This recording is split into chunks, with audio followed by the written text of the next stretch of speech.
Bonjour et bienvenue sur notre chaîne intitulée Un jour, un verset, un message. Notre passage de ce jour est tiré du livre de 1 Pierre, chapitre 1er, verset 22.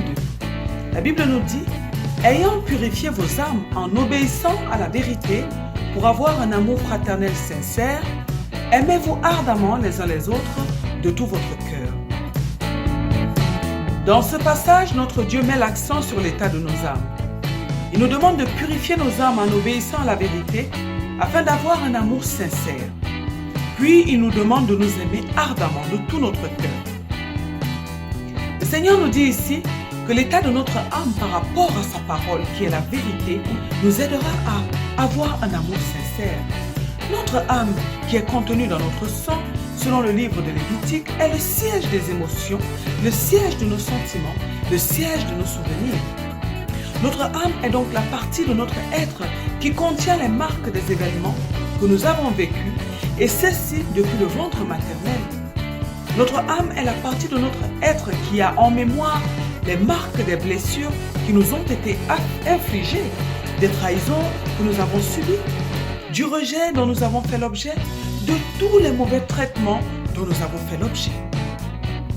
Elle a également en mémoire les bons moments que nous avons passés, mais malheureusement, nous retenons plus les choses négatives que les choses positives. Et si nous ne travaillons pas afin que notre âme soit guérie de toutes les blessures qu'elle a subies, nous ne pourrons pas aimer comme Dieu nous demande d'aimer. Car l'ensemble de ces blessures sera un handicap pour manifester de l'amour envers notre prochain. Et le seul moyen que nous avons de traiter notre âme est à travers la parole de Dieu. En effet, la parole de Dieu a la puissance nécessaire pour effacer les mauvais souvenirs que nous avons gardés au niveau de notre âme. La parole de Dieu peut nous guérir de toutes les maladies de notre âme. C'est la raison pour laquelle le Seigneur nous demande de purifier nos âmes ce matin. Quand on parle de purification, on parle de nettoyer, d'enlever des souillures, des saletés. Et quelles sont ces souillures qui sont au niveau de notre âme? Quelles sont ces saletés? Ce sont les résidus qui ont été laissés par les blessures que nous avons, que notre âme a subies, comme la rancune, le manque de pardon, la colère, le complexe, les envies de prendre notre revanche, tous les mauvais sentiments que nous avons au niveau de notre âme et qui nous empêchent de faire confiance à notre prochain et qui parfois nous empêchent même de faire confiance à Dieu. En effet, lorsqu'une personne a été par exemple abusée par son père et qu'elle a une mauvaise image du père, comment pourra-t-elle avoir confiance en toute figure paternelle? Et Dieu qui est notre Père, qui est un Père, aura du mal à pénétrer son cœur car elle a une mauvaise image de toute personne qui représente la paternité et elle a des difficultés à aimer toute personne qui représente la paternité. Il est donc primordial de traiter notre âme, de la purifier de toutes ces choses qui la souillent, afin que nous soyons capables d'obéir à Dieu, afin que nous soyons capables d'aimer notre prochain, d'aimer nos frères de manière sincère. Car les personnes blessées ont souvent une vision déformée lorsqu'elles regardent les autres. En effet, leur vision est voilée par ces souillures et cela fait en sorte qu'elles voient les personnes comme si elles sont mauvaises, comme si elles représentent un danger. De même, lorsque notre cœur est pur, tout ce que nous allons regarder sera pur pour nous, parce que c'est de ce qu'il y a à l'intérieur de nous que dépend notre vision de l'extérieur. Si une personne, par exemple, est captive de la rancune, parce qu'elle a été trompée par une amie, qu'elle considérait comme sa meilleure amie, elle aura une mauvaise image de l'amitié, et lorsqu'elle verra des personnes manifester une amitié, elle pensera qu'il y aura forcément une trahison dans cette relation un jour. À part si elle a traité son âme et qu'elle a compris que tout le monde ne trahit pas et qu'il y a des personnes vraiment sincères en amitié. Nous comprenons donc que l'état de notre âme, l'état de notre cœur, l'état de notre intérieur a une grande influence sur notre regard extérieur, sur notre regard sur les autres et donc sur nos relations avec les autres, sur nos relations avec notre prochain. Lorsque nous décidons de traiter notre âme, de traiter nos blessures, nous devons nous attacher fortement à la parole de Dieu et la méditer jour et nuit. Mais nous devons également la mettre en pratique parce que c'est la mise en pratique qui va nous permettre de guérir. Il est difficile pour certaines personnes d'accepter de traiter leur âme parce qu'elles voient cela très difficile car ça leur demande de regarder la vérité en face et elles ne sont pas prêtes à laisser passer les choses.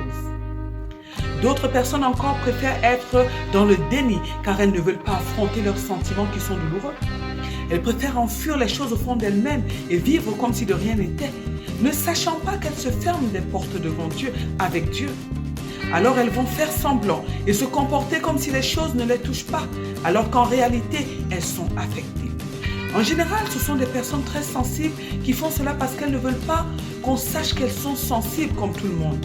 Elles veulent paraître toujours fortes. Mais un jour, ces deux catégories de personnes finissent par craquer, car porter des choses négatives, vivre du moins avec des blessures, nous cause beaucoup de tort.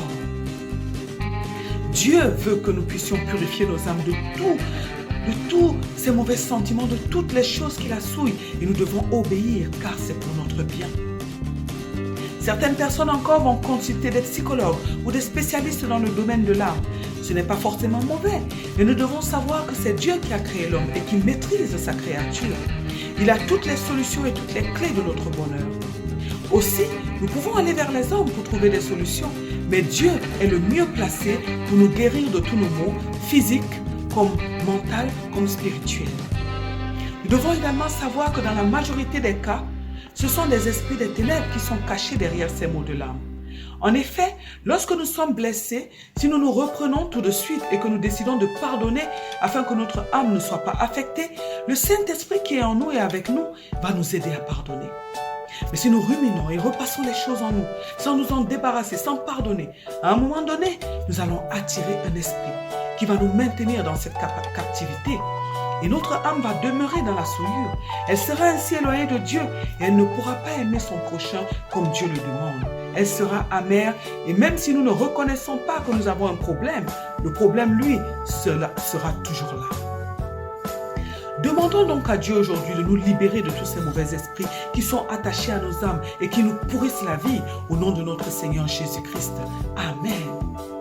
Demandons à Dieu de nous donner la capacité de reconnaître que nous avons un problème au niveau de notre âme et que nous devons enclencher le processus de sa purification au nom de notre Seigneur Jésus-Christ. Amen. Car il est de notre responsabilité de travailler sur nous-mêmes. Ce n'est que lorsque nous décidons de fournir l'effort afin que le changement s'opère que le Saint-Esprit vient nous aider à nous en sortir. Une fois que notre âme sera régulièrement en contact avec la vérité de la parole de Dieu, elle va remplacer la vision des choses qu'elle a par la vérité que contient la parole de Dieu et elle trouvera ainsi sa paix et son harmonie avec le Saint-Esprit. Mais nous devons accepter la totalité de la vérité de la parole de Dieu, même si cela nous fait souffrir. Ce n'est qu'à ce moment-là que nous allons guérir. Une fois que notre âme est guérie et équilibrée, nous sommes dans les bonnes dispositions, dans les dispositions qu'il faut pour aimer notre prochain, pour être sincère avec lui, car nous avons la paix et ce n'est qu'une personne qui a la paix qui peut donner la paix aux autres, qui peut leur apporter la paix de Dieu et l'amour. Et aimer, c'est faire du bien, apporter la paix, le bien-être aux autres. Nous allons remarquer que lorsqu'une personne est heureuse, elle transmet ce bonheur autour d'elle. Mais lorsque c'est le contraire, lorsqu'elle est malheureuse, elle rend également les autres malheureux. Il est plus facile pour une personne heureuse d'être sincère avec les autres, car elle est insouciante. Le Seigneur précise toutefois que nous devons aimer notre prochain ardemment, de tout notre cœur. Oui, une fois que nous avons l'amour de Dieu dans nos cœurs et que nous sommes disposés à le donner aux autres, nous avons le Saint-Esprit qui nous aide et qui nous assiste. Quand on parle d'aimer ardemment, il s'agit d'aimer sans retenue, sans complexe, sans méfiance, sans arrière-pensée.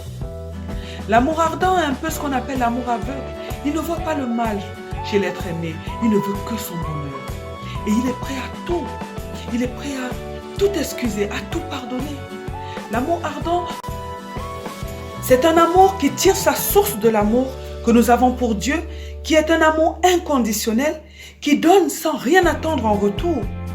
On aime de tout son cœur et tout ce qu'on veut, c'est plaire à l'autre et pour cela, nous sommes prêts à tous les efforts. Prions aujourd'hui afin que Dieu nous aide à purifier nos âmes et qu'il nous donne la capacité de nous aimer les uns les autres. Prions afin que Dieu nous donne la capacité de toujours pardonner, afin que nos âmes restent pures. Prions afin que Dieu nous donne la capacité d'aimer notre prochain ardemment, de tout notre cœur, au nom de notre Seigneur Jésus-Christ. Amen. Que Dieu bénisse votre journée, que Dieu vous bénisse éternellement et à très bientôt sur notre chaîne. Un jour, un verset, un message.